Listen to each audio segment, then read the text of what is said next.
ទះវិឡាតូលខ្នាតធំម៉ូតទី1គឺមានតម្លៃបងផ្ដាច់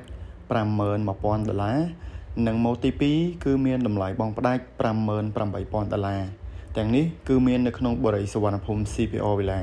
ជំរាបសួរពុកម៉ែបងប្អូនដែលកំពុងតែមានតម្រូវការស្វែងរកទិញផ្ទះដែលមានទីតាំងនៅជាប់នឹងរាជធានីភ្នំពេញ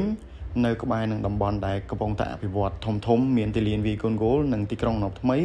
នៅខាងជើងបឹងតមុកឬក៏បឹងកប់ស្រូវឥឡូវនេះបងប្អូននឹងមានដំណឹងថ្មីចង់ជម្រាបជូនទៅដល់ពុកម៉ែបងសម្រាប់ពុកម៉ែបងដែលមានតម្រូវការបើចង់ស្វែងរកទិញផ្ទះដែលហើយស្រាប់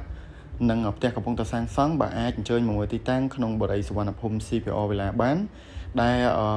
យើងមានទៅតាមតម្រូវការពុកម៉ែបងចង់បានជាក់ស្ដែងក៏មានអតិថិជនចូលរស់នៅជាបន្តបន្ទាប់និងប្រព័ន្ធទឹកភ្លើងក៏យើងមានស្រាប់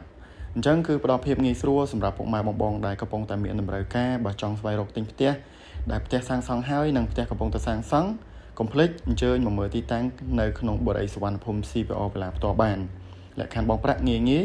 សម្រាប់ពុកម៉ែបងប្អូនចង់ជ្រាបព័ត៌មានកាន់តែច្បាស់អាចឆាតជួបពេកឬក៏តំណតាមរយៈលេខទូរស័ព្ទក្រុមការងារនឹងចាំផ្ដល់ព័ត៌មានបន្ថែមជូនភ្លាមនៅពេលនេះដែរខ្ញុំបាទលូសាលសូមអរគុណនិងសូមជម្រាបលា